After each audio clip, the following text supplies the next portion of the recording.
Bismillahirrahmanirrahim. Yang saya hormati para asatidzah, para guru, para ustadz, khususnya Al-Ustadz Dr. Ali Musri hafizahullahu ta'ala. Masya Allah, ana ini sekampus sama beliau, pernah jadi anak buah beliau, tapi ternyata beliau pindah ke tempat antum. Masya Allah, kayaknya ada sesuatu di sini nih buat. Dan kepada semua jamaah yang hadir di tempat ini, semoga Allah merahmatin kita semua. Kalau boleh ana minta sama antum berdiri semua jamaah. Ana lihat banyak tempat kosong jamaah. Nah, coba berdiri terus maju 1 senti atau 2 senti, nggak apa-apa jamaah. Ya, kita duduk lagi. Bismillah. Masya Allah. Nah, ya, masuk di sebelah kanan tuh banyak yang kosong ya. Dikasih jalan yang di pintu. Ya, di sebelah kiri ini juga banyak tempat kosong.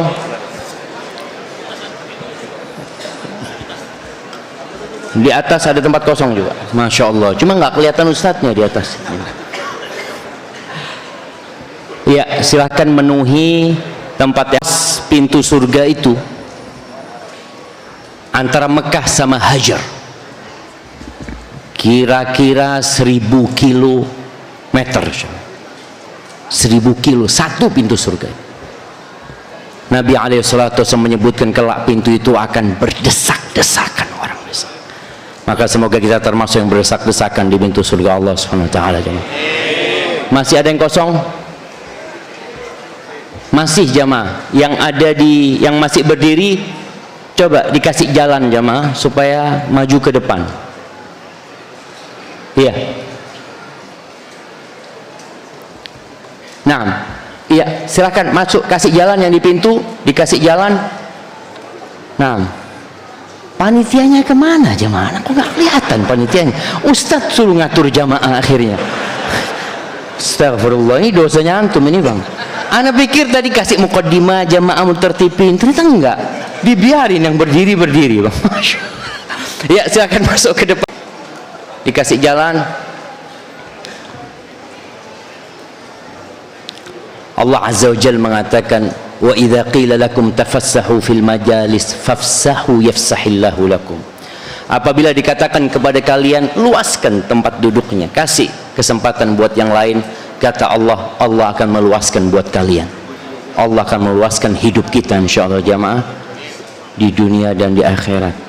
Kenapa masih ada yang berdiri di sini? Nah, iya. Masih ada tempat? Masih masuk jamaah. Tolong dikasih jalan yang di pintu itu, dikasih jalan. Nah, masuk ke sebelah sini ya. Sebelah kanan ini banyak kosong. Iya, dikasih tanda.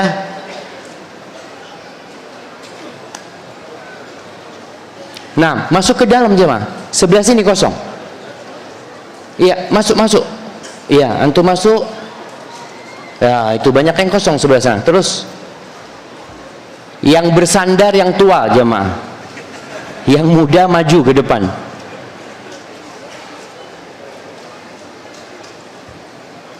Iya, terus ana nggak akan mulai sampai antum duduk semuanya. Iya, jangan nutup jalan kalau masih ada yang kosong.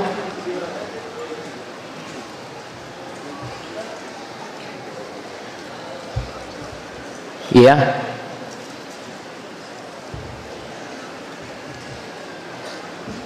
Nah, terus masih ada yang kosong? Nah, coba angkat tangan. Kalau ada yang kosong, angkat tangan di sebelah situ. Oh, masih banyak yang kosong. Masya Allah. Gimana? Nah, itu AC jangan dipindah-pindah itu jemaah. Maju, masuk ke dalam, jangan berhenti di tempat AC situ. Masuk ke dalam jemaah.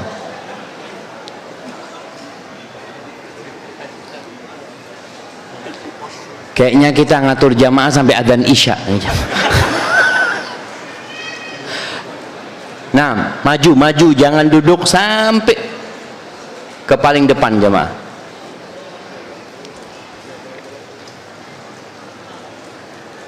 Ya, maju ke depan terus. Kalau sudah habis tempatnya baru stop. Masih ada? Masih terus ya. Masya Allah. Yang mana? Yang atas. Yang di atas kayaknya masih banyak tempat kosong ya, Ma. Iya, coba jamaah yang di atas berdiri, nggak ada yang loncat ke bawah. Berdiri doang terus maju sedikit. Iya. Merapat jamaah. Baik. Iya, udah habis tempatnya? Udah. Baik, duduk berarti semuanya. Bismillah. Yang nggak dapat tempat mungkin bisa naik ke atas. Di atas masih ada tempat, insyaallah jamaah. Kalaupun antum nggak bisa ngelihat kita, yang penting antum dengar suara kita dan kita berada di rumah Allah Azza wa Jalla. Alhamdulillah Rabbil Alamin. Segala puji bagi Allah, Tuhan semesta alam. Dia yang menciptakan kita. Dia yang mengatur alam semesta ini. Dia yang memberikan rezeki kepada kita, dan kelak kita semua bakal kembali kepada Allah Azza wa Jalla. Wa bihi nasta'in ala umurid dunya wad din. Dan hanya kepada Allah kita minta pertolongan dalam urusan dunia dan dalam urusan agama. Hampir semua punya masalah dalam urusan dunianya. Ada yang masalah di rumah tangganya, ada masalah di tempat kerjanya, ada masalah di masyarakat sekitarnya. Kepada siapa kita minta tolong? Kepada Allah Azza wa Jalla.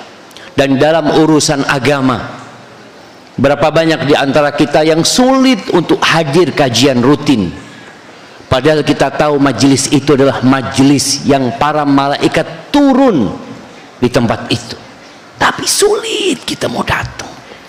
Berapa banyak di antara kita yang masih sulit untuk mendapatkan soft pertama, selalu dia berada di soft terakhir, dan terkadang dia menjadi imam, tapi buat orang-orang yang telat, imamnya orang-orang yang telat. Masa enak jemaah?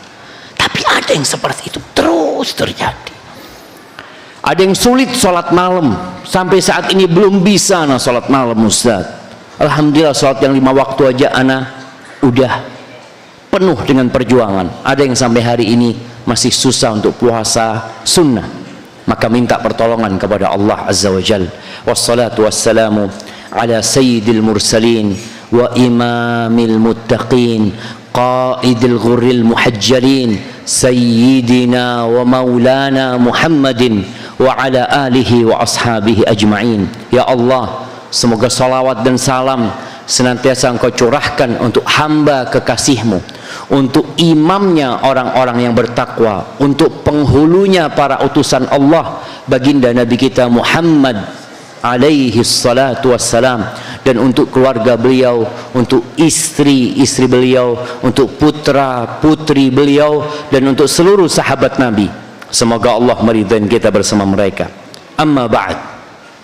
Jamaah, malam hari ini kita berada di Raudhatul Jannah.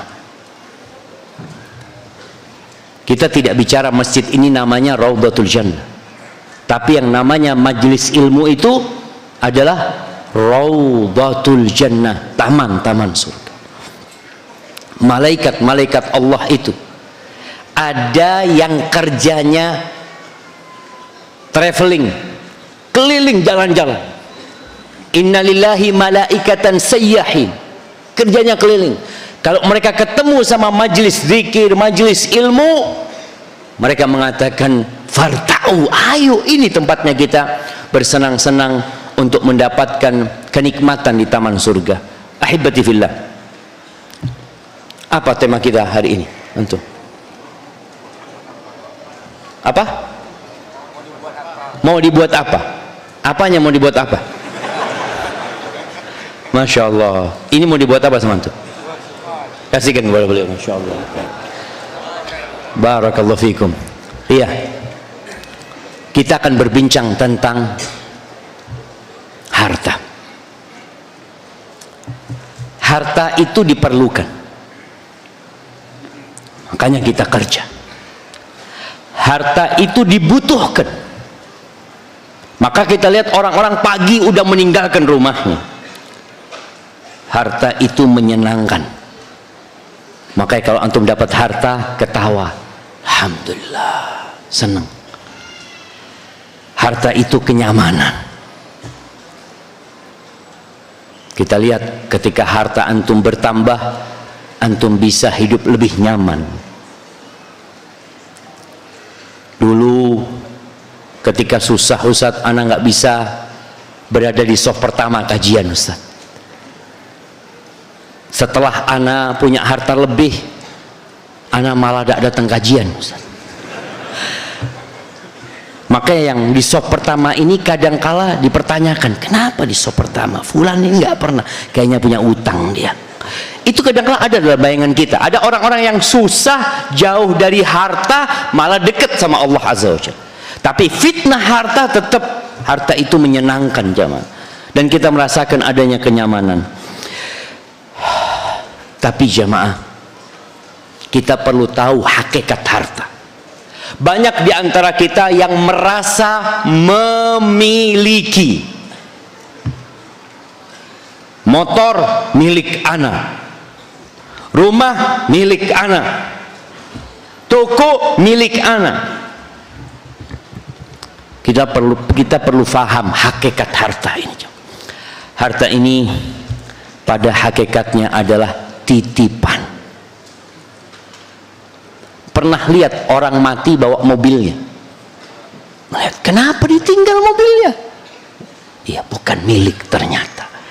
Rumah yang dia bangun, memeras keringat sampai merantau ke Jakarta, merantau ke negeri seberang. Ketika dia mati, ada yang dimakamkan di rumahnya, ngomong sama anaknya, nak, kalau bapak mati nanti makamkan bapak di ruang tamu ya. Aduh, janganlah pak, kuburan sana bapak lah. Lu terus rumah ini ya titipan cuma bapak. Masya Allah. Ahibati fillah. Namun banyak di antara kita yang ketika dititipi harta dan pemilik harta itu meminta balik hartanya, kita sedih, kesel, nggak ingin kita memberi. Padahal Allah Azza wa Jalla mengatakan, wa atuhum min malillahi alladzi atakum.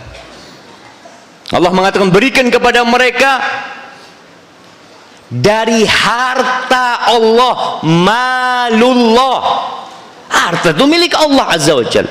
Allah kasihkan kepada kita, Allah berikan kepada kita sebagai titipan, berikan kepada yang lainnya. Semua yang ada di tangan kita sekarang itu titipan jamaah.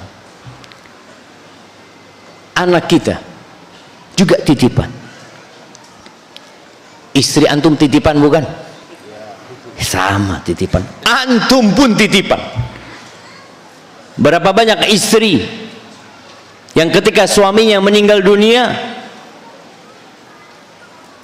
dia bersedih sebentar karena titipan itu diambil, lalu dia menerima, ya udahlah memang titipan Allah Subhanahu wa taala. Mungkin ana dititipin suami yang lainnya nanti. Nah, kalau bicara titipan, benar-benar titipan, Allah ambil titipannya. Ummu Sulaim ketika dia menikah dengan Abu Talha dan dikasih anak, anaknya sakit-sakitan sampai Abu Talha ini sedih dengan anaknya sakit-sakitan. Ketika Abu Talha pergi keluar, anaknya mati. Lalu Ummu Sulaim mengatakan kepada keluarganya, tidak ada yang memberikan informasi kematian anak ini kecuali aku, kata istri. Akhirnya suaminya pulang habis isya kayaknya. Ummu Sulaim ini bersolek, berias, dia pakai wangi-wangian yang membuat suaminya tertarik sama dia. Ketika Abu Talha datang ke rumahnya habis isya, dia ngelihat istrinya bersolek, tapi dia tetap kepikiran dengan anak yang sakit. Maka yang ditanyakan pertama sama Abu Talha, bagaimana kondisi anak kita? Kata Ummu Sulaim, huwa askan, dia lebih tenang. Ucapan lebih tenang ini multi tafsir. Mati ya tenang, dia lebih tenang. Seneng nih bapaknya lebih tenang. Akhirnya ngelihat istrinya cantik, terjadilah apa yang terjadi antara suami istri. Setelah Abu Talha menyelesaikan tugasnya, Ummu Sulaim ngomong, Abu Talha, kalau ada orang-orang yang menitipkan sesuatu kepadamu, lalu orang itu datang mau ngambil titipannya, apa mungkin engkau melarang dia? Ya enggak lah, kata dia, gimana dilarang? Lah itu cuma titipan dan milik dia. Kata Ummu Sulaim, isbir wahtasib, engkau sabar dan berharaplah pahala, Allah sudah mengambil titipannya. Sempat emosi Abu Talha ini, engkau ngasih tahu aku itu setelah yang terjadi antara aku dengan engkau. Besok paginya Abu Talha ini laporan sama Nabi SAW apa yang dilakukan istrinya. Maka dikatakan oleh Nabi SAW, kalian berhubungan sedangkan anak jenazah itu ada di sebelah kalian. Iya ya Rasulullah, kata dia. Subhanallah. Tapi keimanan bahwa itu titipan membuat seorang tenang jamaah untuk mengembalikan titipan. Mungkinkah antum dititipin mobil Alphard 2022, dititipkan ke rumah antum, bang ana titip ya, siap Ustaz. Terus sebulan kemudian ana datang, ana mau ngambil mobil ana, aduh jangan Ustaz. Loh gimana kok jangan, kata dia, ana sudah senang sama mobil ini. Itu yang terjadi sama kita. Kebanyakan kita sudah menyukai yang dititipkan kepada kita, sehingga kita berat ketika diminta untuk mengembalikan. Kadangkala sampai mati kita nggak mau memberikan itu. Apa kata Allah Azza wa Jalla di surat Al-Munafiqun? Di dalam Al-Quran itu ada surat namanya golongan orang-orang munafik. Allah mengatakan, ya ayyuhalladzina amanu la tulhikum amwalukum wala auladukum an dzikrillah wa man yaf'al dzalika faulaika humul khasirun. Wahai orang-orang yang beriman, yang enggak beriman tutup kupingnya. Ini panggilan untuk yang beriman. Apa kata Allah? Jangan sampai harta-harta kalian dan anak-anak kalian membuat kalian lupa, lalai dari mengingat Allah Azza wa Jalla. Berapa banyak orang tua yang bekerja keras demi apa? Untuk anaknya, mengumpulkan harta untuk anaknya. Lupa dengan halal haram, lupa dengan kewajiban untuk berinfak di jalan Allah Azza wa Jalla. Barang siapa yang lupa, yang lalai mengingat Allah Azza wa Jal, maka dia adalah orang-orang yang rugi. Walaupun secara finansial dia terus beruntung, memiliki harta yang bertumpuk, mau dibuat apa itu harta? Lalu kata Allah Azza wa Jal, wa anfiqu mimma razaqnakum, kalian infakkan dari apa yang kami rizkikan kepada kalian. Supaya kita sadar bahwa semua yang ada di rumah kita itu dari Allah. Kita tuh kadang-kala jemaah, kalau lagi susah, bangkrut, ya Allah Ustaz, takdir Ustaz ya, ana beriman dengan takdir. Ketika antum sukses berhasil, apa kata antum? Ana usaha mati-matian Ustaz. Kok bukan takdir? Bukankah kita beriman dengan takdir baik dan buruk? Ketika antum sukses, takdir apa bukan? Takdir apa bukan jemaah? Takdir jemaah. Tapi kadang-kala kita selalu mengatakan, oh karena usaha anak, enggak, itu takdir. Berapa banyak orang yang usaha seperti antum, tapi takdirnya nggak sukses. Ketika antum susah, itu juga takdir Allah Azza wa Jalla. Kata Allah, infakkan dari apa yang kami rizkikan kepada kalian. Jadi kalau ada harta yang bukan rizki dari Allah, antum jangan infakkan. Kenapa? Karena Allah minta agar kita menginfakkan yang dari Allah SWT. Ternyata semuanya dari Allah SWT. Min qabli an ya'tiya ahadakumul maut, sebelum datang kepada salah seorang di antara kalian kematian. Ini orang sudah ngumpulin harta, dikasih rezeki sama Allah Subhanahu wa taala. Infakkan. Ketika engkau mati, apa yang akan terjadi? Datang ajalnya kepada dia. Fayaqula rabbi laula akhartani ila ajalin qarib. Wahai Rabbku, andai kata engkau undur waktu kematianku sedikit, 2 menit, 3 menit, 5 menit, sedikit. Dia nggak mau hidup sehari 2 hari, enggak. Ila ajalin qarib. Apa yang dia inginkan? Fa as-saddaq, dia ingin mengembalikan titipan itu. Dia ingin sedekah. Kenapa? Karena dia baru tahu ternyata benar-benar titipan. Buktinya aku tinggalkan semuanya.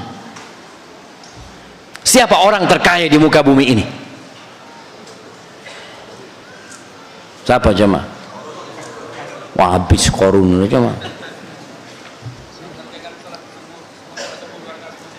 Yang mengerjakan 2 rakaat sebelum subuh. 2 rakaat sebelum subuh, walaupun nggak sholat subuh. Kesini jemaah. Orang kaya siapa orang kaya di dunia ini? Yang kaya fulusnya sekarang? Bill Gates? Enggak lah. Elon Musk, Mas Elon. Berapa hartanya Mas Elon? Entah berapa hartanya. Ketika dia mati, dia ingin sedekah, dia ingin beriman, dia ingin beramal soleh. Kita pun ingin. Ketika kita menunda-nunda sedekah, menunda-nunda infak, kita kepingin tatkala ajal datang menginfakkan harta kita. Mungkinkah hal itu? Nggak mungkin. Fa as-saddaqa wa akum minas salihin. Dia ingin menjadi orang soleh dengan bersedekah. Wa la yu'akhirallahu nafsan idza jaa ajaluha. Nggak akan ada penundaan kalau waktu itu telah tiba. Ahibati fillah, hakikat yang kedua tentang harta ini. Oh, tadi kita bicara yang pertama itu titipan.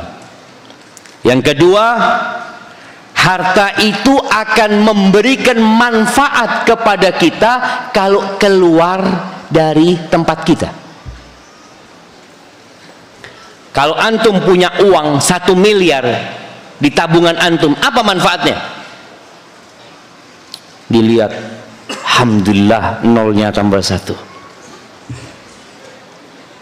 Antum lihat orang-orang kaya itu kan sebenarnya kekayaan mereka cuma angka. 0 tambah 0 lagi tambah 0. Apa manfaatnya? Ketika dikeluarkan baru manfaat. Beli mobil baru jadi manfaat tuh. Beli rumah ditempatin baru jadi manfaat. Tapi kalau sekedar disimpan nggak ada manfaatnya. Itu dari sisi dunia kita melihat. Antum punya uang di dompet antum 1 juta, apa manfaatnya? Ya nggak ada, Ustaz. Kalau dimasukkan ke kotak amal baru jadi manfaat.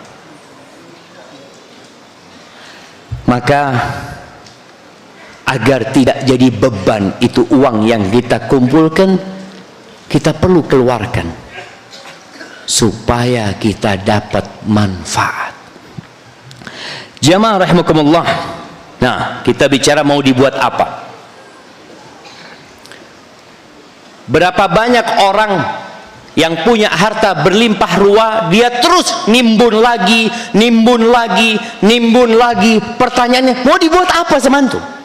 Rumah antum punya berapa rumah?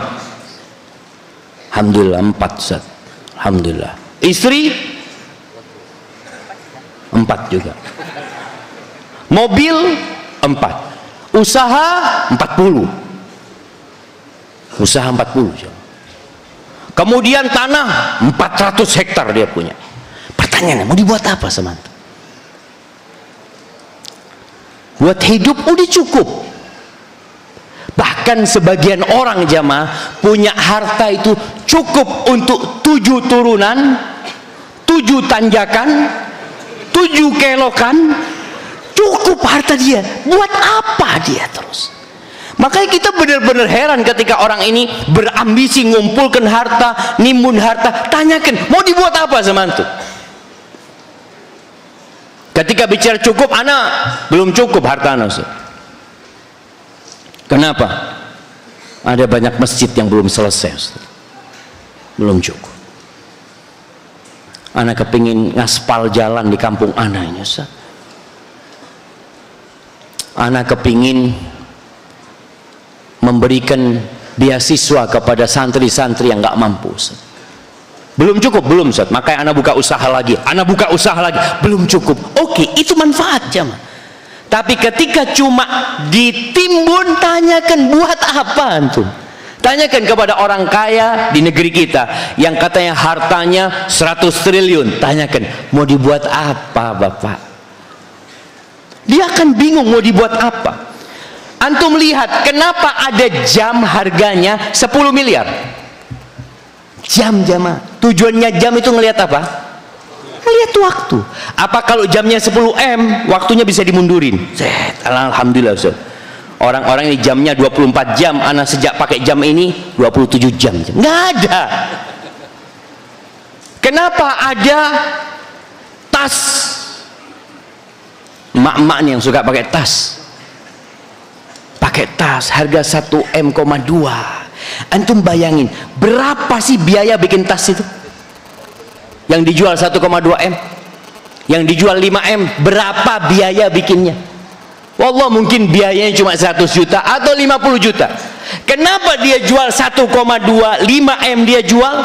Untuk orang-orang yang nimbun harta ini, karena dia bingung mau dibuat apa. Anak punya full 1 triliun, mau dibuat apa? Kalau anak nggak kerja, Ustaz, anak makan sama anak keturunan anak, uang 1 triliun itu anggap 1 bulan butuh 1 M.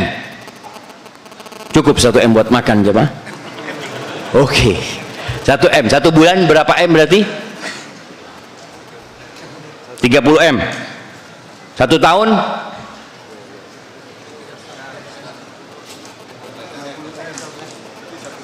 360, 360 M. Hartanya dia berapa tadi? 100 triliun. 100 triliun dia punya harta. Cukup berapa tahun dia hidup jamaah? Kalau 1 tahun 1 triliun dia butuh, berarti dia akan hidup 100 tahun. Cukup udah. Tapi dia terus bekerja. Makanya akhirnya dibuatlah oleh manusia ini barang-barang mewah dengan harga yang nggak masuk akal kadang-kala jamaah. Bukan karena manfaatnya, tapi karena mereknya. Merek. Anak pernah dikasih jam, kasih jam sama orang, anak nggak tahu harga jam itu. Setelah anak lihat di internet, ternyata harganya 1,4 M. Oh, anak masa ada orang ngasih anak 1,4 M? Kayaknya KW mungkin. Mungkin jemaah, mungkin, wallahu a'lam. Itu terjadi. Artinya ada orang tadi beli 1,4 M jam hanya untuk melihat waktu, karena dia bingung uangnya mau dibuat apa. Orang-orang perempuan-perempuan yang punya banyak harta mau dibuat apa? Akhirnya buat beli tas. Dia punya tas di rumahnya. Alhamdulillah anak punya koleksi Ustaz 100 tas. Pernah ngeliat perempuan punya 100 tas, kayak toko rumahnya itu. Karena dia bingung mau dibuat apa itu harta. Ketika dia mati, tas yang mana yang mau dibawa ya? Kalau anak mati ini nggak ada yang dia bawa. Maka kita perlu bertanya tatkala kita punya harta, mau dibuat apa itu harta aja. Ketika antum bekerja dan terus bekerja dan besok bekerja, udah sukses bekerja lagi, tanyakan, mau buat apa kalau bertambah harta anak? Ahibati fillah, lihat Nabi kita Muhammad alaihi salatu wassalam. Nabi kita itu kaya apa miskin? Angkat tangan yang ngomong kaya. Ada berapa hartanya Nabi? Banyak. Nabi SAW tuh sering masuk rumahnya, tanya, ada yang bisa dimakan? Nggak ada, kecuali air. Sampai Nabi SAW meninggal dunia, baju besinya itu digadaikan. Kaya apa miskin? Masih kaya? Iya. Kaya itu kaya hati. Nabi SAW pernah punya harta banyak, pernah dapat harta yang berlimpah ruah. Ketika itu beliau gunakan buat apa? Masya Allah, ketika haji beliau mengorbankan 100 ekor onta. Maka antum kalau semakin kaya, Ustaz, ana ini tiap tahun kok cuma 1 ekor sapi. Ana mau cari duit yang banyak lah Ustaz, besok tahun depan insya Allah ana mau korban 100 ekor sapi. Orang berpikir sekarang, anak buat itu gitu loh. Abu Musa bin Anas meriwayatkan dari ayahnya Anas bin Malik radhiyallahu taala anhu, dia mengatakan, ma su'ila Rasulullah sallallahu alaihi wasallam 'alal islami syai'an illa a'tah. Nabi alaihi salatu wasallam tidak pernah diminta sesuatu atas nama Islam dalam untuk kebutuhan Islam ini jamaah, melainkan beliau akan memberikannya. Faja'ahu rajulun, lalu datang kepada Nabi seorang laki-laki, fa'atahu ghanaman baina jabalain. Nabi alaihi salatu wasallam memberikan kepadanya kambing jamaah yang penuhnya di antara 2 gunung.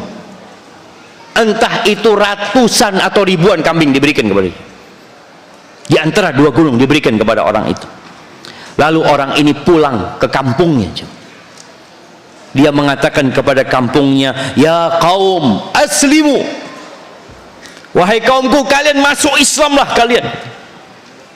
Kenapa orang-orang disuruh masuk Islam? Dia mengatakan, fa inna Muhammadan sallallahu alaihi wasallam yu'ti ata'an la yakhshal faqah.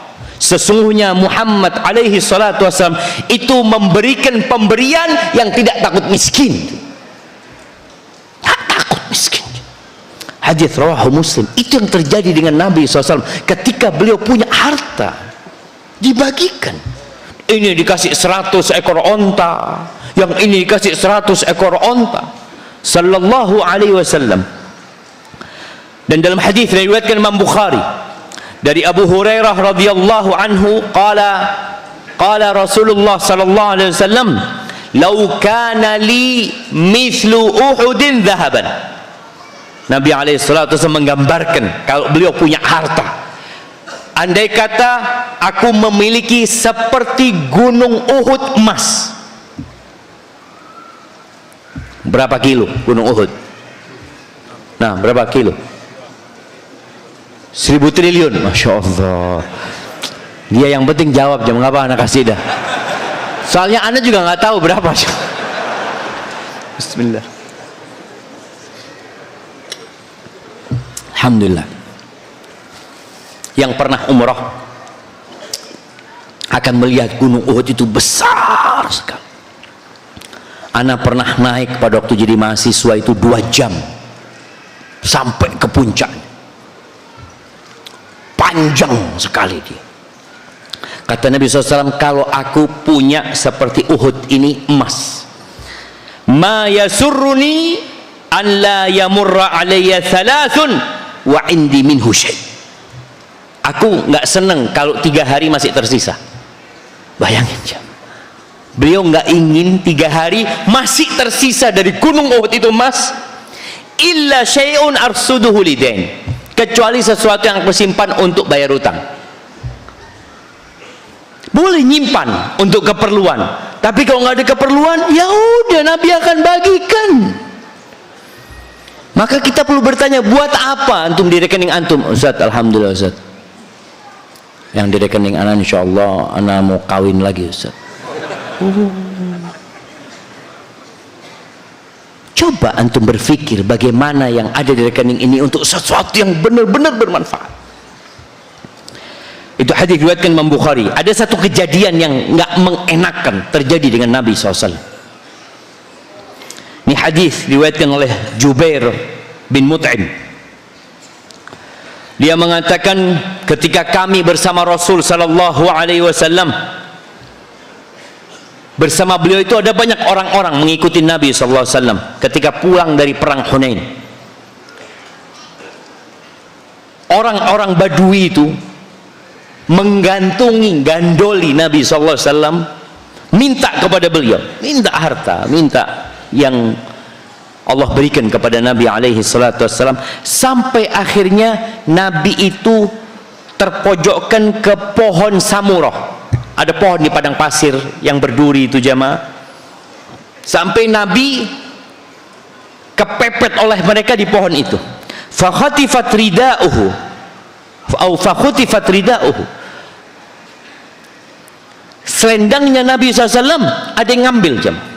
Jadi ditarik Nabi SAW sama orang-orang Badui ini sampai terpojokkan di pohon itu, selendangnya ada yang ngambil. Nabi SAW akhirnya berhenti mengatakan, "A'tuni ridai." Mana, kasihkan kepada aku selendangku. Jadi karena ditarik pakaian orang dulu, Nabi SAW dan para sahabatnya, mereka kalau pakai sarung pakai selendang kadang-kala, seperti orang pakai baju ihram, pas kayak gitu. Ketika ditarik selendangnya nggak pakai apa-apa jemaah. Maka Nabi alaihi salatu wasallam mengatakan, "A'tuni ridai." Berikan kepada aku selendangku. Lalu beliau mengatakan, "Falau kana adadu hadhil 'idha na'aman." Di padang pasir itu kan banyak pohon samurah itu jemaah. Kalian tahu, kalau sebanyak pohon-pohon yang ada di sini itu adalah binatang ternak, la qasamtuhu bainakum, aku akan bagikan buat kalian semuanya. Thumma la tajiduni bakhilan wala kadzuban wala jabanan, dan kalian akan mendapati aku, dan kalian tidak akan mendapati aku sebagai orang yang bakhil, sebagai orang yang dusta, sebagai orang yang pengecut. Aku akan bagikan kepada kalian. Kenapa? Buat apa harta itu? Azan jamaah. Iya. Taib. Yatba'ul mayyit thalath. Ketika mati, apa yang akan mengikuti kita ke kuburan? Antum. Ada 3.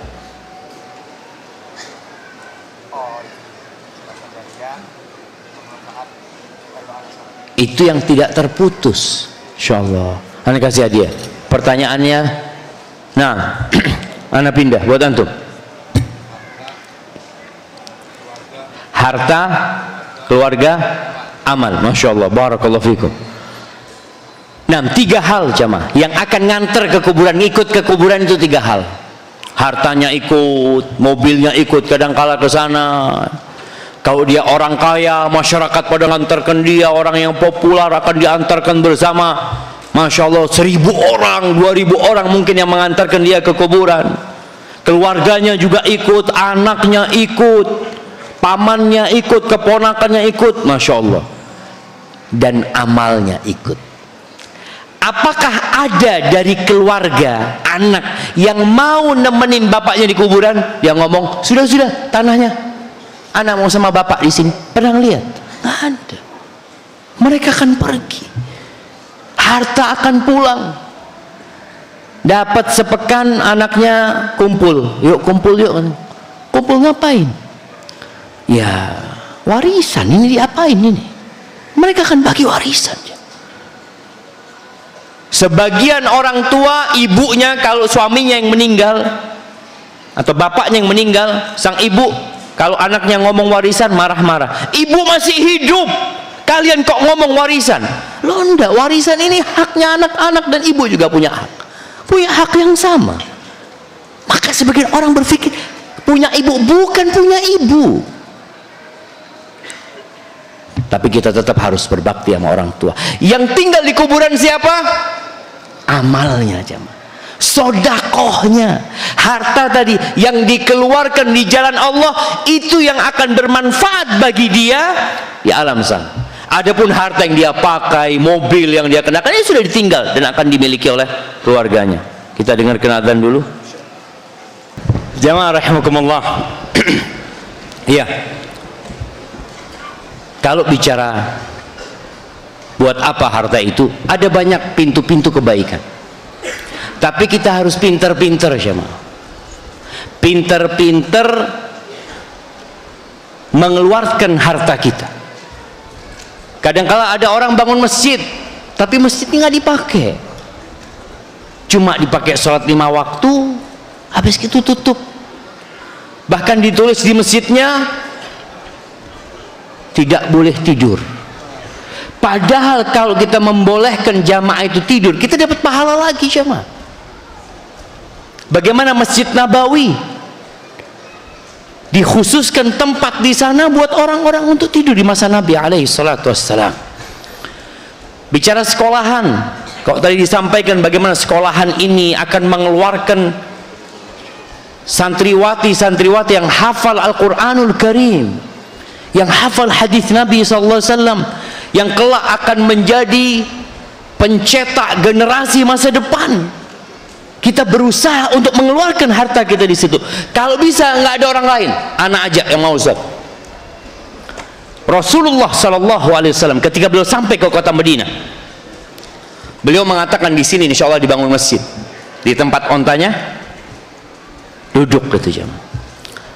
Lalu Nabi SAW mengatakan, "Saminuni." Berapa harganya? Tawarkan kepada aku berapa harganya tanah ini. Apa kata para sahabat? La nas'alu thamanahu illa minallah. Kami tidak meminta bayaran kecuali sama Allah SWT. Apakah Nabi menerima? Enggak. Nabi tetap berapa harganya. Beliau yang ingin bayarin jemaah. Dan beliau bayarin alaihi salatu wassalam. Kenapa?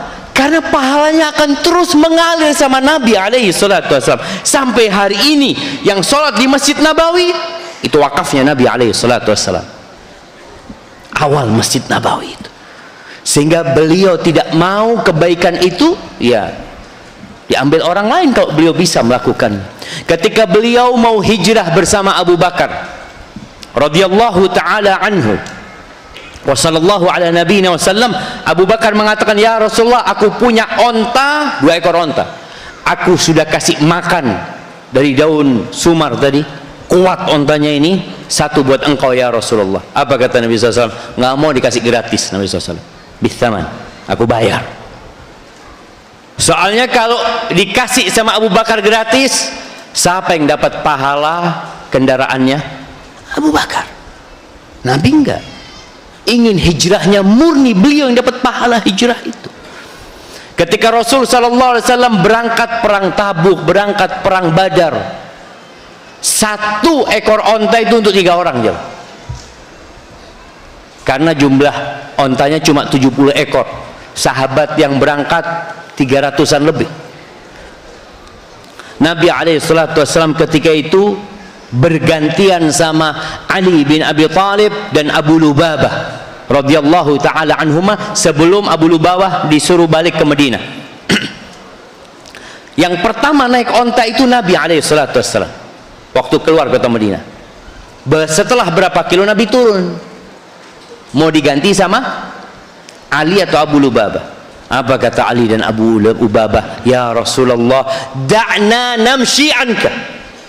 Wahai Rasulullah, biar kami yang berjalan ketika waktu mau berjalan. Artinya biar engkau yang naik onta terus. Kata Nabi SAW, ma antuma bi aqwa minni. Kalian tidak lebih kuat dari aku. Dan aku juga butuh pahala. Jangan dipikir aku tidak butuh pahala seperti kalian butuh pahala. Itu Nabi alaihi salatu wassalam. Maka kesempatan emas untuk berinfak dan bersedekah, tatkala kita melihat, oh ini kayaknya bakal rame, oh ini kayaknya bakal manfaat, antum kasih yang banyak dengan harapan semakin besar pahala yang akan kita dapatkan. Ketika perang Tabuk jemaah, Rasulullah SAW itu menyuruh sahabat bersedekah. Di saat kondisi para sahabat itu mulai keenakan jemaah. Jadi setelah penaklukan kota Mekah, ya umat Islam ditakutin, kota Mekah sudah menjadi negeri Islam, orang-orang berbondong-bondong masuk Islam. Mulai di antara para sahabat itu yang malas untuk berjihad. Maka turun firman Allah Azza wa Jalla, ya ayyuhalladzina amanu ma lakum idza qila lakum unfiru fi sabilillahi thaqaltum ila al-ard araditum bil hayatid dunya wa ma mata'ul hayatid dunya fil akhirati illa qalil. Kata Allah, wahai orang-orang beriman, kenapa sekarang kalian kalau disuruh berjihad di jalan Allah kalian kok males ya, kok lebih senang dengan dunia ini? Apakah kalian ridho dengan kehidupan dunia? Padahal kehidupan dunia ini sedikit dibandingkan dengan akhirat. Lalu Nabi memotivasi para sahabat untuk bersedekah. Pada saat itu datang Umar bin Khattab bawa setengah hartanya, setengah. Anak ingin menyampaikan bahwa saya kelak hisab pada hari kiamat itu pakai persentase, bukan pakai jumlah. Orang kaya ini entah lagi ada yang sodakoh 1 juta, antum sodakoh 100.000, lebih banyak mana 100.000 sama 1 juta? Kalau angkanya lebih banyak 1 juta, tapi di timbangan nanti beda, tergantung berapa jumlah harta orang ini. Makanya Nabi SAW pernah mengatakan 1 dirham itu bisa mengalahkan 100 dinar. 1 dirham, sedikit 1 dirham ini jamaah, anggap 100.000 mungkin, itu bisa mengalahkan 100 dinar, 425 gram emas murni. Kok bisa? Nih orang yang sodakoh 1 dirham punya duit 2 dirham. Bas itu harta dia. Dia nggak punya yang lainnya. Dia cuma punya uang 2 dirham. Mungkin sebagian kita cuma punya uang 200.000. Bas ana nggak punya lagi Ustaz. Ini sisa gaji ana 200.000. Antum sodakohkan 100.000. Yang sodakoh 100 dinar. Anggap yang sodakoh 425 juta. Dia punya uang 1 triliun. Berapa 400 juta kalau dilihat dari 1 triliun jamaah? Aduh dikit. Maka Umar bin Khattab pada waktu itu membawa setengah harta. Dia taruh di hadapan Nabi SAW. Lalu Umar mengatakan, kalau aku bisa mengalahkan Abu Bakar, hari ini aku mungkin mengalahkan dia. Karena kita tahu Umar bin Khattab ini masuk Islamnya terlambat ya. Tapi dia bisa mengalahkan Utsman. Dia bisa mengalahkan Ali bin Abi Thalib. Dia bisa mengalahkan Abdurrahman bin Auf, Talha bin Ubaidillah, yang mana orang-orang itu masuk Islamnya lebih dahulu. Umar itu telat masuk Islamnya, 5 tahun setelah mereka masuk Islam, Umar baru masuk Islam. Tapi bagaimana Umar berlomba-lomba jamaah sehingga jadi orang nomor 2. Siapa setelah Abu Bakar? Umar.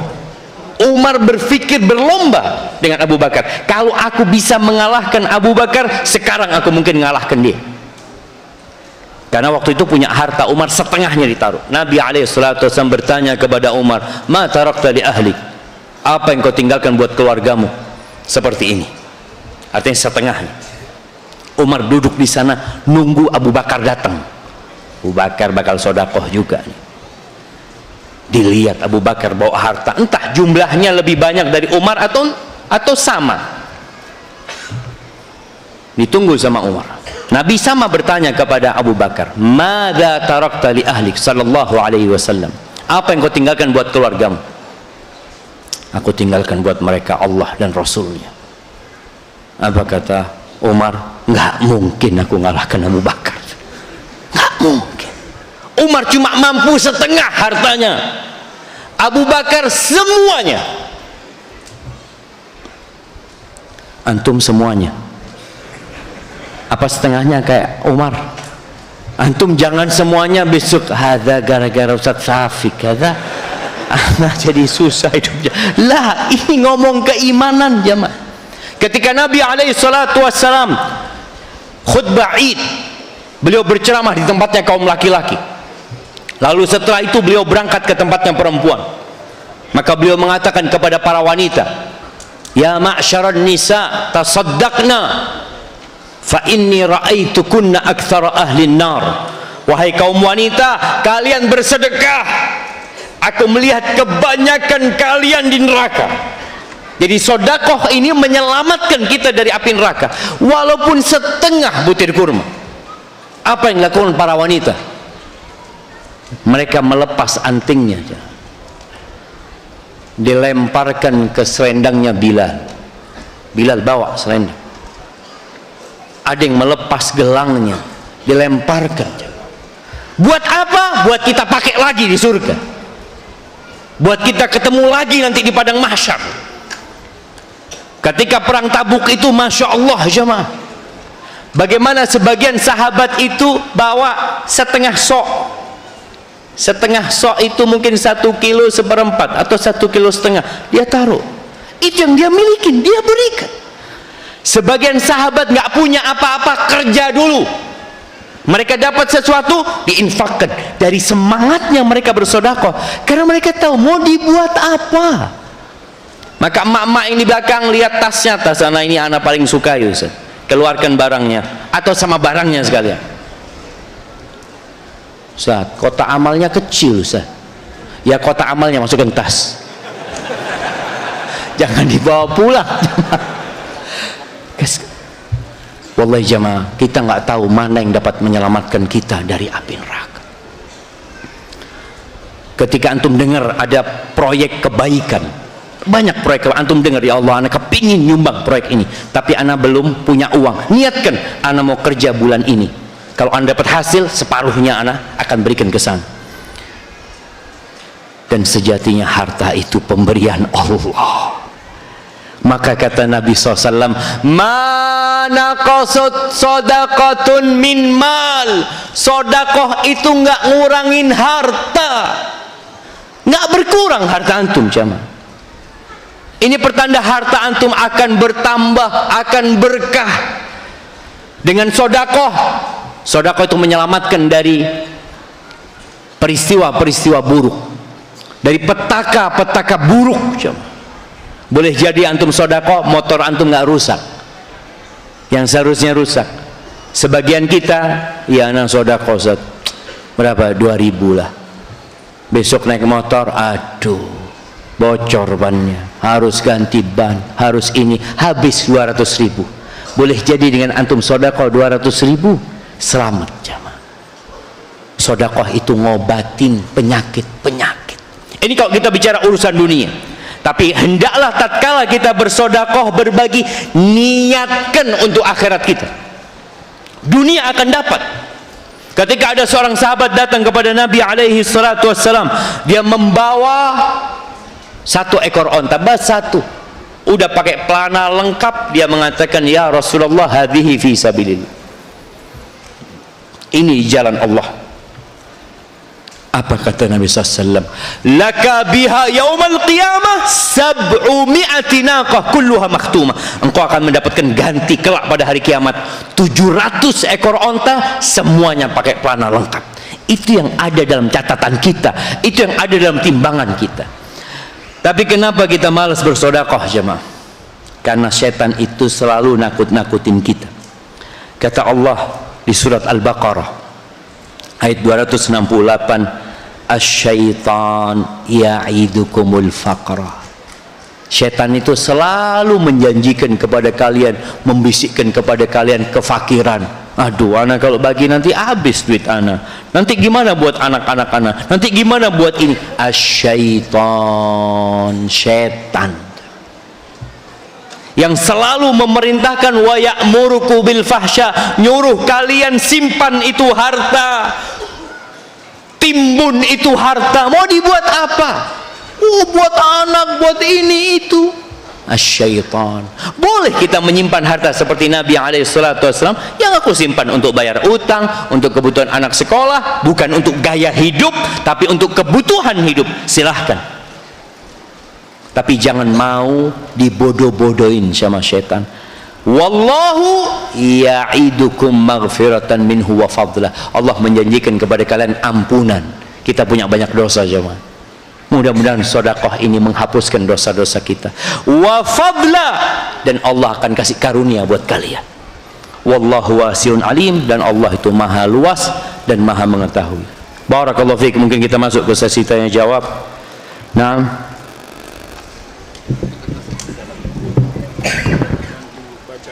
ya, alhamdulillah. Jangan yang sulit-sulit, Bang, ya. Ya. Pertanyaan pertama, Assalamualaikum warahmatullahi wabarakatuh.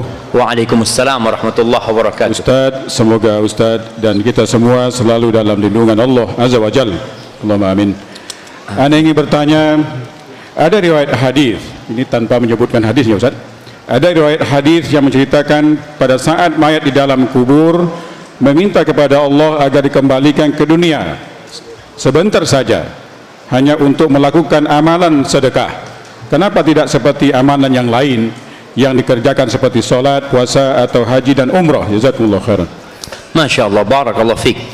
Sebenarnya bukan hadis itu jamaah, itu ayat yang tadi kita bacakan yang di akhir surat Al-Munafiqun, di mana orang ini ketika datang ajalnya, belum mati kan? Belum, dia mau dicabut nyawanya nih. Karena orang ketika datang ajalnya, dia akan melihat bagaimana malaikat-malaikat Allah hendak mencabut nyawa dia.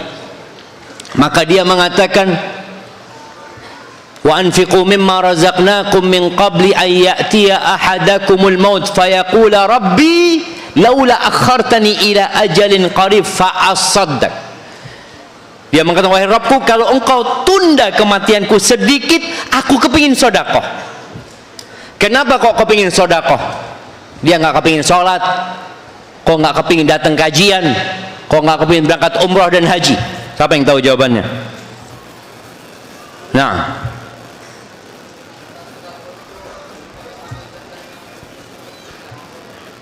karena sedekah itu amal jariah yang terus menerus. Nggak apa-apa, kasihkan cuma. Nah, karena sedekah itu akan menaungi kelak di akhirat. Cuma sedekah doang yang jadi naungan. Nah, antum udah jawab tadi. Ya, sebelah sini. Masya Allah. Anak kasih baju sama. Masya Allah. Karena sedekah itu paling mudah ngerjainnya. Itu diantaranya. Ini menunjukkan fadilah yang sedekah. Kalau sholat perlu wudu, harus menutup aurat, harus menghadap kiblat, butuh waktu panjang ya ma. Untuk sholat, apalagi umroh, Allahu Akbar, harus daftar lagi, belum kalau ketipu sama travelnya. Haji nunggu lagi, itu semua amalan perlu waktu yang cukup panjang. Sedekah, antum sedekah butuh berapa menit? Selesai, berapa menit? Hitung. Coba antum keluarkan 100.000 terus taruh. Hitung berapa menit? Berapa? 5 detik. Masya Allah, anak kasih hadiah buat antum. Butuh 5 detik jemaah. Cuma yang jadi masalah mikirnya 1 jam. Ini sedekah jadi enggak, ngerjainnya memang cepet, tapi karena orang cinta sama harta, disinilah ujiannya jemaah. Allah jadikan kita cinta sama harta. Wa innahu lihubbil khairi lasyadid. Allah mengatakan wa tuhibbunal mala hubban jamma. Setelah Allah bikin cinta, lalu Allah katakan keluarkan. Itulah ujian di situ. Tapi proses sedekah itu, kenapa dia minta waktu sedikit aja jemaah? Orang itu bisa sedekah dengan memerintahkan. Dia bisa mengatakan kepada anaknya, nak, dia ini mau mati nih, dia berwasiat, nak, 1/3 harta bapak untuk bangun sekolah. Bisa ngomong dia, dan anaknya tinggal melaksanakan. Jadi sedekah ini amalan yang paling mudah dikerjakan, tapi berat ketika harus berperang dengan kecintaan kita sama harta. Tapi ingat tadi, fadilahnya Allah akan kasih ganti sama kita jamaah, dan itu yang akan bermanfaat nemenin kita di kuburan. Sedangkan harta yang kita tinggal akan dibagi waris sama anak-anak. Ini ada anak jamaah, ketika bapaknya sudah mati, kumpul nih beberapa anak. Mereka tahu bapaknya ini bakhil ya. Ketika kumpul mau bagi waris, salah satu keluarga mengatakan, gimana kalau sebagian harta bapak kita sedekahkan? Apa kata anaknya? Bapak hidup nggak sedekah, ada apa kita sedekah buat bapak? Bapaknya hidup gak sodako. Loh, sekarang harta sudah jadi milik siapa? Milik ahli waris, bukan milik bapaknya lagi. Maka dari itu, supaya antum masih punya kesempatan sodako, jangan nunggu mati. Kalau antum cinta sama harta antum, antum tulis wasiat. Antum berangkat ke notaris, ngomong ana mau tulis wasiat, ana masih cinta sama harta ana mau kasih setelah ana mati. Itu bisa, tapi pahalanya berbeda. Orang kalau sudah mau mati itu jamaah, mau sodako, iya sodako, anak sodako sini karena sudah mau mati. Tahu sama yang namanya Ali Bannat yang dari Australia, ketika divonis dia mati karena kanker ya, maka dia sodakokan semuanya karena dia tahu dia bakal mati. Maka mengingat kematian ini akan memudahkan kita untuk bersodakoh. Kalau antum cinta sama harta, malas sodakoh, tulis wasiat. Sehingga ketika mati anak-anak, astagfirullah, bapak kau tulis wasiat ini, berkurang harta kita ini. Iya, daripada dihabisin kalian, bapak mau sodakoh sepertiga. Hadza wallahu a'lam bissawab. Nah. Assalamualaikum Ustaz. Nama saya Ahmad Saud Hutapia. Saya dari Medan. Saya seorang mu'alaf. Pada awalnya saya termotivasi atas kajian-kajian Ustaz Syafiq pada media sosial pada tahun 2019, bertepatan 16 Agustus. Saya putuskan untuk syahadat dan mengikuti akidah Islam, dan pada saat itu saya berkeinginan bertemu dengan Ustaz Syafiq. Dan 2020 saya mendapatkan seorang istri dan dia berjanji akan mengajari saya. Alhamdulillah saya berjumpa dengan Ustaz di kajian ini. Apakah saya salah atau berdosa karena menolak ajakan istri untuk belajar sebelum ketemu Ustaz Syafiq? Gimana? Dia menolak belajar sebelum ketemu? Ya. Padahal istrinya mau ngajarin gitu ya. Masya Allah jamaah. Alhamdulillah, makanya cari istri yang kayak gitu jamaah. Cari istri yang bisa ngajarin kita. Banyak laki-laki nggak usah anak cari istri yang cantik, nanti anak ajarin dia. Seharusnya enggak. Kita cari istri yang bisa ngajarin kita. Kata Nabi SAW, anak ingin mengingatkan yang bertanya ini agar dia bersyukur sama Allah SWT. Nabi mengatakan ada 3 harta yang paling mulia jamaah. Yang pertama adalah lisan yang pandai berzikir, hati yang pandai bersyukur, wa zaujatun mu'minatun tu'inuhu ala imanihi, wa fi riwayatin tu'inuhu ala amril akhirah. Istri yang beriman yang membantu kalian dalam keimanan atau membantu kalian dalam urusan akhirat. Maka kalau dikatakan apakah salah antum ketika nggak mau belajar kecuali setelah ketemu ustadz, betul, antum nggak benar. Karena kita ini harus segera belajar, dan antum belum tentu juga bertemu dengan anak. Antum terus berdoa minta supaya bisa bertemu dengan Allah Azza wa Jalla. Antum bertemu dengan Nabi Muhammad sallallahu alaihi wasallam. Berikan cinta antum kepada Allah dan Rasulnya. Dan alhamdulillah, semoga Allah menetapkan antum di atas agama Allah ini dan menetapkan kita semuanya. Dan terus belajar sama istri antum, dengarkan istri antum, dan belajar yang sesuai dengan sunnah Rasul sallallahu alaihi wasallam. Ustaz, Anda pernah mendengar bahwa sedekah kepada istri dan keluarga lebih besar imbalannya. Mana yang mesti Anda dahulukan ketika ada pilihan banyak pintu kebaikan sedekah atau menambah uang nafkah belanja istri atau anak-anak? Masya Allah jemaah. Iya, ya kita perlu ingat jemaah ya, bahwasanya ada sodakoh wajib, ada sodakoh sunnah. Di antara bentuk pemberian mengeluarkan harta yang wajib adalah memberikan nafkah kepada istri kita, kepada anak-anak kita. Kita dulu sebelum pulang dari Madinah, kita pernah datang ke rumah Syekh Ibrahim Ar-Ruhaili hafizahullah ta'ala bersama kawan-kawan.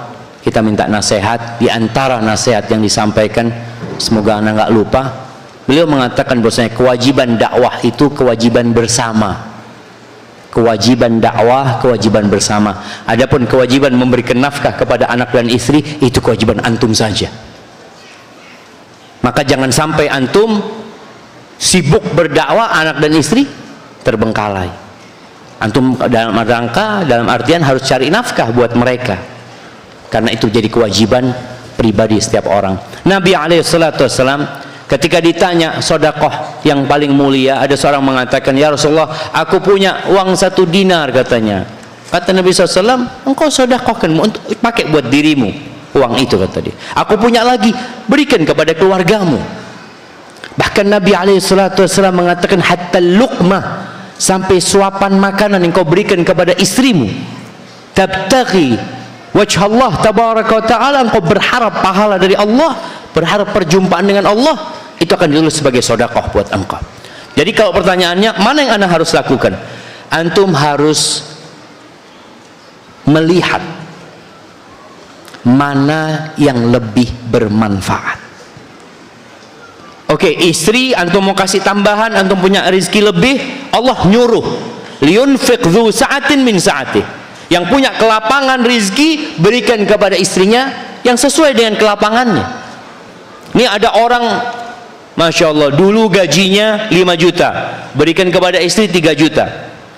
Alhamdulillah, sekarang gajinya 10 juta, berikan kepada istri tetap 3 juta. Gajinya 25 juta, tetap buat istri 3 juta. Enggak, ini bakhil ini suami. Maka ketika antum punya uang yang lebih, berikan lebih. Wa man qudira alaihi rizqu falyunfiq mimma ataahu Allah. Yang disempitkan rezekinya, ya sudah, dia kasih sesuai dengan kemampuan dia. Setelah antum berikan kepada istri, antum punya kewajiban memberikan nafkah kepada orang tua. Allah Azza wa Jalla mengatakan, yas'alunaka madza yunfiqun. Mereka bertanya kepadamu apa dan kepada siapa mereka berinfak. Apa kata Allah? Qul ma anfaqtum min khairin falil walidaini wal aqrabina wal yatama wal masakin. Sampaikan kepada mereka, apa yang kalian nafkahkan dari harta itu, maka buat kedua orang tua. Jangan cuma mikirin istri antum, orang tua, kerabat, fakir, miskin, yatim, silahkan setelah itu, tapi orang tua juga dipikirkan. Jadi antum beri kelebihan kepada istri antum, antum sedekah juga kasih kelebihan. Wallahi jamaah, apa yang antum berikan akan dikasih ganti sama Allah SWT. Jangan berpikir, ana ngasih istri ahsan, ana kasih masjid Ustaz.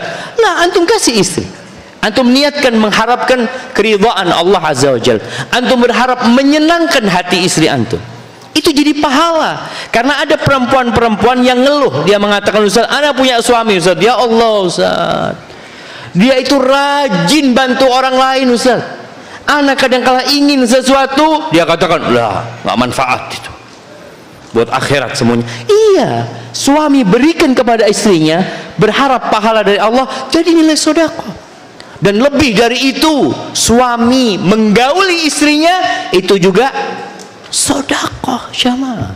Jadi dalam Islam ini sedekah bukan hanya harta. Sebenarnya ulama mengatakan sedekah itu diantara maknanya kita membantu orang lain, menyenangkan hati orang lain, sehingga segala sesuatu yang menyenangkan dan membantu orang lain itu bernilai sedekah. Sampai senyummu kepada saudaramu itu sedekah. Hadza wallahu a'lam bissawab. Pertanyaan dari santri, Ustaz. Assalamualaikum Ustaz, kami mohon nasihat dari Ustaz bagi kami yang baru tamat atau lulus dari pondok dan akan melanjutkan ke jenjang berikutnya, terutama untuk mendalami ilmu agama di zaman sekarang ini.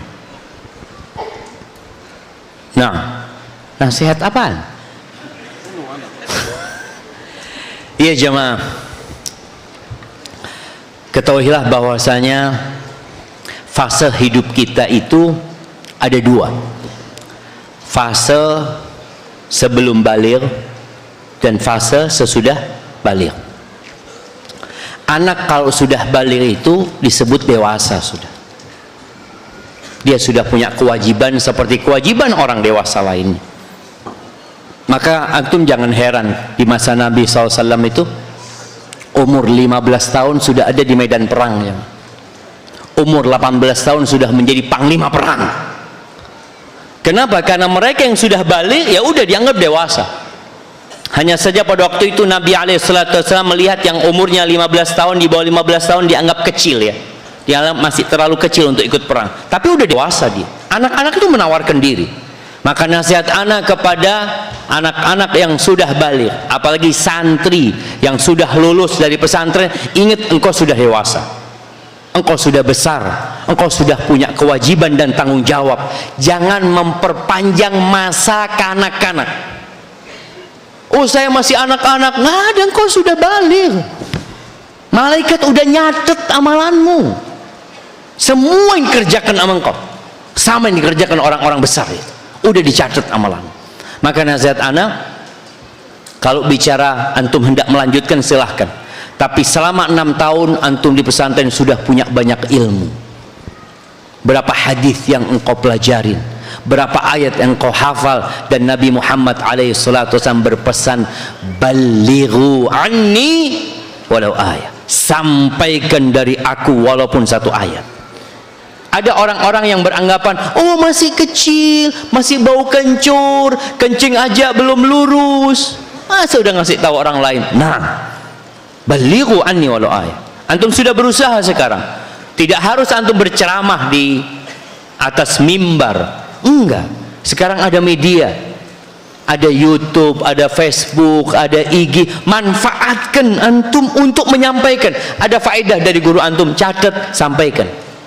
Yang nggak mau tampil wajahnya, udah antum tulis atau suara saja. Ini kesempatan jamaah, kesempatan. Kenapa? Karena antum sudah mukallaf, antum sudah balik dan punya kewajiban menyampaikan agama Allah ini. Sampaikan. Ketika ditanya tidak tahu, jangan jawab, katakan la adri, aku nggak tahu. Adapun melanjutkan, ada banyak pilihan. Bisa jadi pilihan itu melanjutkan untuk menghafalkan Al-Quranul Karim. Ada yang kepingin ke Madinah, nggak semuanya diterima di Madinah. Mungkin hanya 300 orang tiap tahunnya. Kita ada pilihan kampus-kampus di sini juga, ada beberapa kampus yang sunnah. Ada kampus mungkin Imam Syafi'i di sini. Kemudian di Jember ada STDI Imam Syafi'i juga. Di Surabaya ada ST Ali, ada Lipia. Nggak semua harus ke Madinah. Maka antum lihat mana yang memungkinkan, bismillah, antum belajar. Perasaan ingin ke Madinah, silahkan terus berdoa. Tapi jangan kemudian putus asa kalau tidak keterima di Madinah. Ada mahasiswa-mahasiswa di kampus kita di Jember di STD itu, setelah lulus baru diterima di Madinah. Ya udah, dia udah selesai, dia lanjutkan lagi di Madinah, ambil fakultas yang lainnya. Jadi terus belajar, terus berdoa, dan terus berkontribusi. Dengan cara apa? Tadi media yang ada dimanfaatkan. Hadza wallahu a'lam bissawab. Assalamualaikum warahmatullahi wabarakatuh. Waalaikumsalam. Ustaz, semoga selalu dalam lindungan Allah Subhanahu wa ta'ala, Allahumma amin. Ustaz, ana izin bertanya, bagaimana jika seseorang yang bekerja di tempat yang mengandung unsur riba, kemudian dia mendapatkan harta dan dia infakkan untuk di jalan Allah Ta'ala, apakah yang menginfakkan harta tersebut mendapatkan pahala? Jazakallahu khairan. Ahibati fillah, kita itu ketika beramal harus memperhatikan kira-kira diterima enggak sama Allah SWT amalan kita. Karena ada orang yang bersodakoh banyak, tapi nanti di hari kiamat betul ditulis dia sodakoh 1 miliar, ditulis ada dalam catatannya, fulan sodakoh 1 miliar, ya taruh di timbangan, ditimbang ternyata nggak ada bobotnya. Apa penyebabnya? Dari harta yang haram, riya. Ada syahwat di diri kita ketika kita bersedekah. Kita perlu memperhatikan hal itu. Dan Nabi alaihissalatu wasallam mengatakan, innallaha thayyibun la yaqbalu illa thayyiban. Allah itu maha baik dan Allah tidak menerima kecuali yang baik. Maka dapat dipastikan ketika antum bersedekah dari harta yang haram. Dulu ada istilah Robin Hood. Ada orang korupsi bangun masjid, alhamdulillah, insyaallah mudah-mudahan diampuni sama Allah. Nggak akan diterima antum. Antum harus balikkan ke orang yang antum ambil uang tersebut, yang dari riba, yang dari hasil zina. maka ketahuilah bahwasanya innallaha thayyibun la yaqbalu illa thayyiban. Ustaz, ana punya harta haram di diri ana, Ustaz. Maka niatkan berlepas diri dari dosa, bukan niat sodakoh. Artinya ada banyak harta haram, hasilnya dari yang haram, dan dia tahu kalau dia sodakohkan Allah tidak akan terima, ya sudah, dia berbagi dengan berharap semoga Allah tidak menghukum aku berlepas diri dari harta-harta tersebut. Jadi bukan berharap pahala dari Allah, tapi berharap semoga Allah tidak menghukum dia dengan harta tersebut. Hadza wallahu a'lam bissawab. Ustaz Syafiq, yang pertanyaan satu ini panjang Ustaz, tapi ada pesan di sini. Pak Zaiful, penting Pak, dari Ummahat RJ, tolong ya Pak, jazakallahu khairan. Ini pertanyaannya satu halaman diketik Ustaz. Ya, anak harus dapat izin kalau anak baca atau tidak ini? Anak kayaknya yang baca. Kalau terlalu banyak nanti nggak fokus. Nah, assalamualaikum WRWB. Astagfirullahaladzim. Jadi nggak serius ini WRWB. Assalamualaikum warahmatullahi wabarakatuh. Jangan disingkat doa dan pujian buat Allah Azza wa Jalla. Tanpa setahu saya, ternyata suami saya sudah lebih dari 10 tahun menikah siri dengan seorang janda, punya anak 3. Umurnya sama dengan saya, Ustaz. Alasan suami saya itu menikah lagi karena menjalankan sunnah. Masya Allah, Masya Allah. Ana minum dulu jemaah. Bismillah.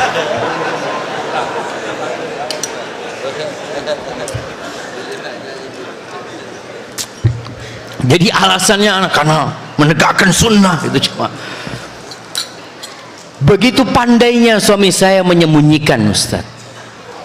Karena selama ini tidak ada sedikit pun perubahan sikap dan tindakan suami saya, Ustaz. Rumah tangga kami selama ini baik saja, alhamdulillah. Kalau tidak ada orang yang menyampaikan, sampai kapanpun mungkin saya tidak akan tahu, Ustaz. Berarti yang salah yang menyampaikan. Iya jemaah.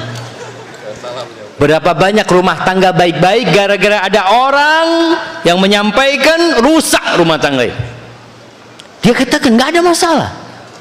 Jadi perempuan ini merasa aman, nggak ada perubahan di diri suaminya. Cuma gara-gara ada yang menyampaikan.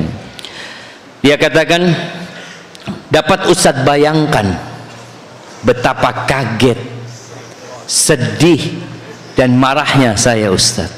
Iya, Anda bisa bayangkan. Anda bisa bayangkan, jangan. Kaget, sedih, marah itu anak, dan anak merasakan jemaah. Nah, bermacam kata-kata kasar dan kotor saya lontarkan kepada suami saya, Ustaz. Tapi suami saya diam, tidak menjawab sedikit pun. Begitu juga dengan istri sirinya. Bermacam-macam cacian, makian, hinaan saya, tapi dia tidak menjawab sedikit pun. Dia cuma diam saja, Ustaz. Saya betul-betul tidak terima. Saya merasa sudah dibohongi selama ini, Ustaz. Tapi saya mau mempertahankan rumah tangga kami, Ustaz. Jadi saya buat surat cerai untuk istri sirinya itu. Dan saya paksa suami saya untuk menandatanganinya, Ustaz. Suami saya menurut saja, tanpa kata-kata dari mulut suami. Saya kirim surat itu ke istri sirinya, Ustaz. Jadi semenjak itu saya melarang suami saya berhubungan dan berkomunikasi dengan perempuan itu. Bermacam cara saya lakukan, termasuk mengekang kebebasan suami. Kayaknya diikat suaminya di rumah dia. Agar tidak ada kesempatan lagi untuk suami saya bertemu dan berkomunikasi dengan perempuan itu. Suami saya nurut saja demi keamanan rumah tangga kami. Saya selalu bilang pada suami saya bahwa apapun bentuk pemberian dan bantuan suami saya kepada istri, siri dan anaknya itu, saya tidak rela dan tidak ikhlas walaupun anaknya itu anak yatim. Pertanyaannya, Ustadz, berdosakah Dan termasuk zalimkah saya kepada suami saya dan istri sairinya atas perbuatan saya ini Ustaz? Mohon pencerahan dan pengarahannya. Wassalamualaikum WRWB warahmatullahi wabarakatuh. Bagus banget pertanyaan ini jemaah. Iya. Ana perlu jelaskan bahwasanya yang dilakukan suami anti bukan kezaliman. Kenapa suami anti menyembunyikan pernikahannya? Karena dia cinta sama anti. Dia tidak ingin rumah tangga itu berantakan. Dia tidak ingin menyakiti hati anti. Perempuan ini jamaah ditinggal suaminya merantau 2 tahun, nggak apa-apa. Bahkan suaminya mengatakan, dia aku nggak bisa pulang nih, nambah 3 tahun. Maafi muskilah, nggak apa-apa mas, mau 5 tahun, yang penting fulusnya kirim. Iya, banyak perempuan seperti itu jamaah. Tapi kalau dengar suaminya kawin lagi, kiamat dia jamaah. Padahal rumah tangganya baik-baik, nggak ada apa-apa. Jadi masalahnya cuma masalah kecemburuan yang dibarengi dengan bisikan setan. Kita tahu jemaah, perbuatan di antara perbuatan yang paling disukai iblis adalah perceraian. Rumah tangga anti baik-baik 10 tahun, nggak berubah suami, menghormati anti, bahkan mungkin yang diberikan kepada istri sirihnya itu sesuatu yang sedikit sekali, karena terbukti tidak ada perubahan dalam kehidupan rumah tangga anti. Berarti aman-aman saja. Gara-gara tuh orang yang menyampaikan, rusak rumah tangga anti. Bagaimana anti kemudian tidak sabar? Sabar itu pada hempasan pertama jam. Iya, kalau dikatakan sakit hati, marah, emosi, tapi tetap tidak boleh mengatakan kecuali yang diridhain Allah Subhanahu wa taala. Kenapa anti menuntut suami untuk menceraikan dia? Apa salah perempuan itu dan apa salah suami anti? Yang salah siapa jamaah? Yang nyampaikan. Oh, jamaah. Cuma ana ingin memberikan catatan ya. Kadangkala antum mengatakan ana nikah untuk menjalankan sunnah. Antum nikah karena nafsu, nggak apa-apa. Orang menikah karena nafsu itu boleh, tapi antum harus sesuai dengan sunnah, sesuai dengan syariat. Karena memang di antara tujuan menikah adalah menyalurkan syahwat, memperbanyak keturunan, memperbanyak umat Nabi SAW, memperbanyak aset. Itu di antara tujuan pernikahan. Maka ana rasa yang perlu anti lakukan adalah bertobat kepada Allah Azza wa Jalla. Ana lihat suami anti baik, madu, masya Allah, betapa indahnya madu itu jemaah. Nggak dikatakan racun, dia nggak ngomong racun saya itu zat, enggak, madu. Karena madu itu manis sebenarnya, cuma ada madu pahit. Nah, madu hutan mungkin ya, madu hitam yang pahit. Tapi intinya, anak kalau lihat rumah tangga anti baik-baik, nggak ada masalah. Maka anti mungkin perlu minta maaf, apalagi dikatakan suami minta maaf, suami diem aja, dicaci maki. Ingat, malaikat mencatat semua cacian anti, semua kata-kata kotor anti dicatat dan kelak akan ada pada catatan anti. Ini yang kau katakan. Padahal yang dilakukan suami bukan sebuah dosa dan kezaliman. Dan suami tetap berlaku adil sama anti, tidak melantarkan anti, tidak melantarkan anak-anak anti, tetap berbuat baik sama mertua, sama orang tua, tetap baik-baik. Memang jamaah, apakah harus seorang suami menyampaikan dia menikah lagi? Lihat kondisinya. Kalau nanti akan berdampak kepada masa depan anak-anaknya dari istri keduanya, kepada hak-hak istri keduanya, maka entah perlu menyampaikan. Namun perlu kadangkala waktu menyampaikan. Kadangkala ada waktu yang mungkin dia pilih kapan menyampaikan kondisi istri juga. Pada waktu itu bisa nerima atau ngobrol sama keluarga istri dan berdoa. Hati istri kita itu di tangan Allah Azza wa Jalla. Allah yang membolak-balikkan hati dia. Hari ini dia bisa bersedih, besok dia bisa marah ya.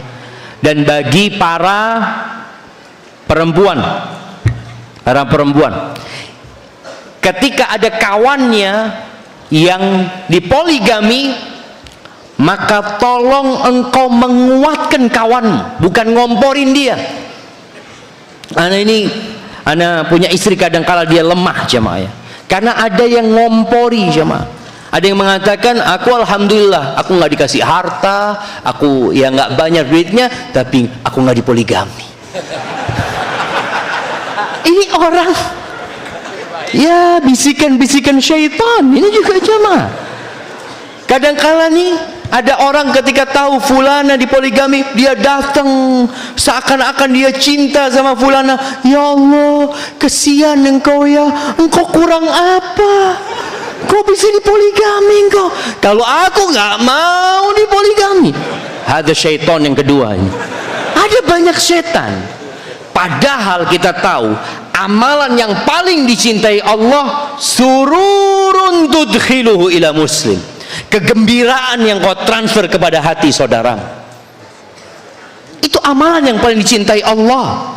Bagaimana sekarang dia dapat musibah, bagaimana dia jadi gembira, bagaimana dia jadi kuat, datang sampaikan kepada dia, subhanallah, aku dengar suami poligami, mungkin Allah nggak mengangkat derajatmu. Nggak semua orang kuat seperti dirimu. Masya Allah, engkau wanita yang tabah dan sabar. Istri-istri Nabi pada dipoligami. Bagaimana Aisyah itu madunya 8. Dia cuma dapat bermalam 9 hari sekali ke rumahnya. Kuatkan dia, insya Allah engkau kuat. Allah tidak memberikan cobaan kepada hambanya di luar kemampuan hambanya. Pasti engkau mampu. Hanya saja mungkin ada bisikan syaitan. Kuatkan dia. Maka kadang-kala perempuan ini kalau dipoligami kesian jamaah, gara-gara lingkungannya gembosin dia, dicatat sama malaikat apa yang kau katakan. Dicatat. Jangan sampai gembos. Kuatkan dirinya jamaah. Kuatkan dirinya. Makanya ana ngomong istri ana, masya Allah, ana punya istri yang pertama ana sampaikan bosnya, dialah yang mendampingi hidup ana dalam perjuangan ini. Ketika ana belajar, ana sampai menyelesaikan kuliah, sampai pulang ke negeri ini, dia memberikan kontribusi yang sangat besar sekali dalam dakwah ini sendiri. Karena peran dia, ana sering sampaikan kepada ana, masya Allah, dengan kekuatan dia menerima. Tapi gara-gara ada tetangga-tetangga, ada orang-orang yang ngembosin dia, kadang-kala dia jadi lemah lagi. Maka tolong kita bersama-sama menjaga sunnah Nabi SAW. Yang nggak mampu jangan poligami. Yang nggak mampu memanage konflik, karena antum akan mendatangkan konflik. Ketika antum poligami tadi ada keributan, istri marah, dan itu terjadi di rumah tangga Nabi SAW. Kalau di rumah orang yang poligami piringnya pecah, di rumah Nabi SAW piring pernah pecah. Makanya kalau nggak ingin pecah, ya beli piring plastik antum. Dilempar-lempar, antum lihat, alhamdulillah nggak pecah. Artinya memang kita harus sabar. Ketika antum tidak mampu sabar, jangan.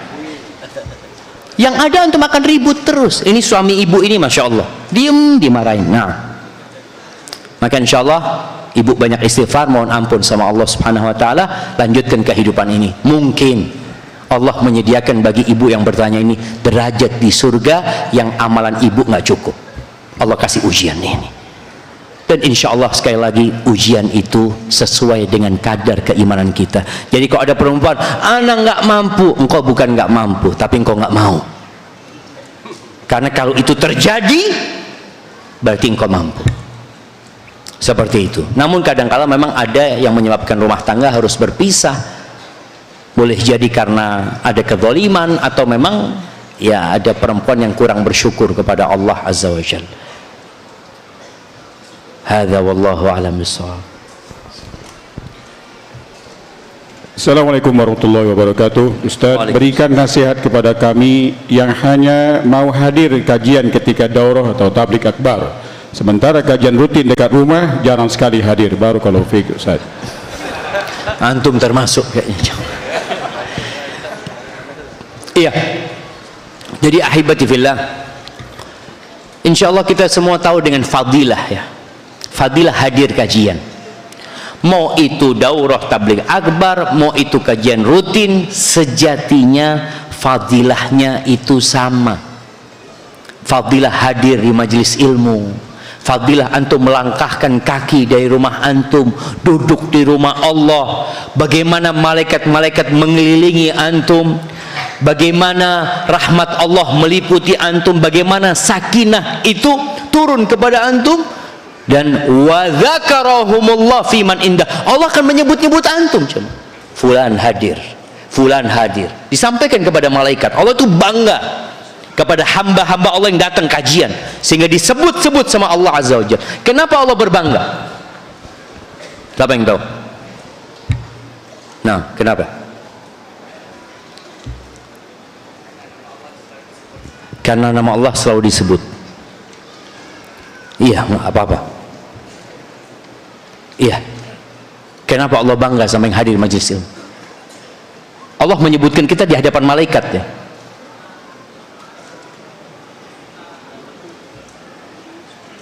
Karena iya, karena kita datang ke pengajian. Kenapa Allah bangga dengan yang datang ke pengajian ini? Iya, karena menuntut ilmu. Tapi kenapa Allah bangga sama yang menuntut ilmu gitu? Kenapa? Karena majlis, betul, karena majlis mulia. Tapi kenapa Allah banggakan? Karena kita mau meninggalkan kehidupan dunia. Oke, bismillah. Habis sudah hadiahnya jamaah. Jamaah ingat, ketika Allah hendak menciptakan manusia, malaikat itu sempat protes, sempat mengungkapkan apa yang ada dalam hati mereka. Apa kata para malaikat kepada Allah Azza wa Jalla? Ataj'alu fiha man yufsidu fiha wa yasfikud dima wa nahnu nusabbihu bihamdika wa nuqaddisu. Ya Allah, apakah engkau hendak menciptakan di muka bumi ini makhluk yang bakal membuat kerusakan dan menumpahkan darah? Itu kan ucapan malaikat. Maka Allah katakan, tuh lihat hamba-hambaku datang kajian, mengingatku, bertasbih, mengagungkan aku, tidak seperti yang disangkakan oleh malaikat. Maka ketika haji apalagi, bagaimana Allah berbangga dengan malaikat, dengan manusia yang ada di padang Arafah, ditunjukkan kepada malaikat-malaikat, tuh hamba-hambaku lihat. Yang dulu mereka mengatakan makhluk ini bakal membuat kerusakan, ada yang membuat kerusakan iya, tapi juga ada yang melakukan ketaatan kepada Allah Azza wa Jalla. Maka berusaha antum hadir, antum punya jadwal, iman kita naik turun. Di antara yang membuat iman kita itu naik, datang ke majelis ilmu. Makanya para sahabat Nabi radhiyallahu taala anhum, mereka kalau lagi kumpul bermajelis sama Nabi SAW, iman mereka naik jemaah. Tapi kalau pulang, kumpul sama keluarga, pegang handphone, lihat istri, ngitung duit, itu iman berkurang jemaah. Datang lagi ke majelis ilmu. Maka nasihat anak, antum perlu punya kajian rutin yang antum hadiri. Kalau bisa kajian kitab ya, yang mungkin kajian tafsir, antum ikut, anak ikut kajian tafsir juz amma, bismillah, rutin antum hadir. Dan tidak harus di masjid yang besar, mungkin di masjid kampung itu bisa menjadi tempat antum untuk menuntut ilmu. Ingat, keutamaan orang yang berilmu dibandingkan orang yang ahli ibadah, kata Nabi SAW, kafadli ala adnakum, seperti kemuliaanku dengan orang yang dibandingkan orang yang paling rendah di antara kalian. Maka antum terus belajar menuntut ilmu. Barakallahu fikum. Nah, insyaallah pertanyaan terakhir Ustaz, sesuai jadwal kita.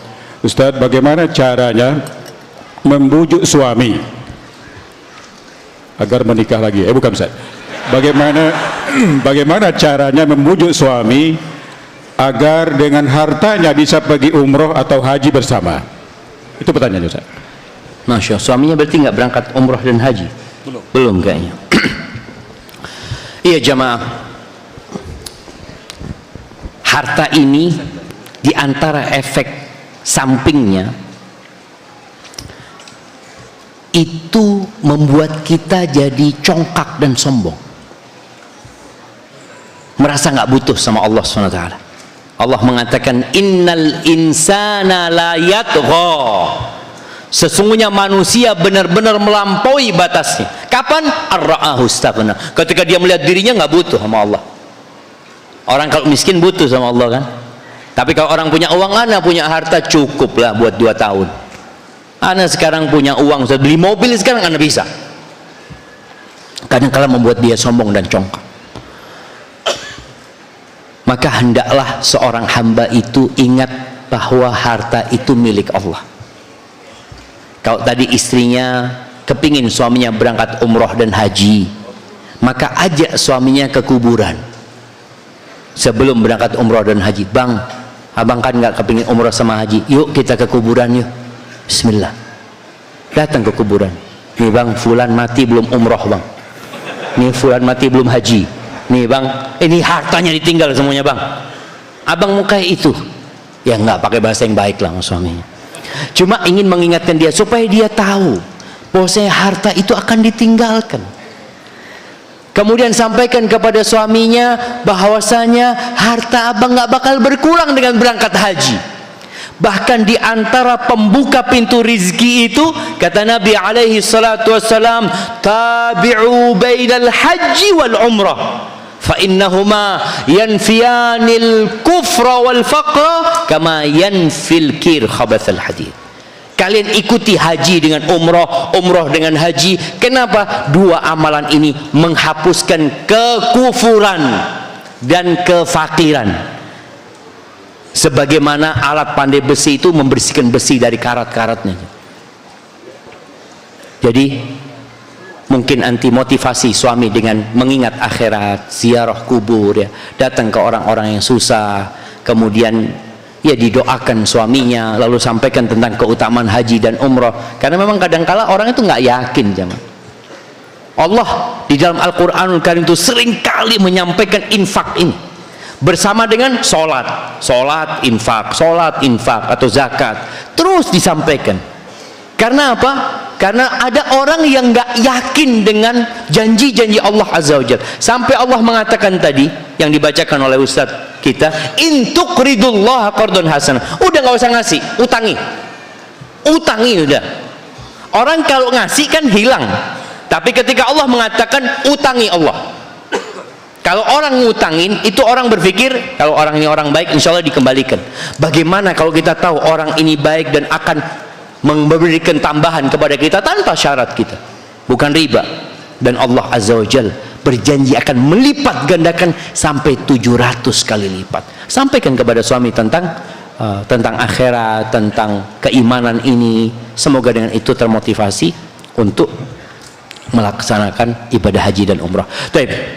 Karena tadi dikatakan terakhir, nggak lengkap rasanya jamaah kajian kita hari ini kalau tidak ada penutup dari Al-Ustadz Dr. Ali Misri hafizahullah ta'ala. Maka ana minta kepada beliau untuk menyampaikan sedikit penutup dan kesimpulan. Jazahullahu khairan katsiran. Fadhal Ustadzan.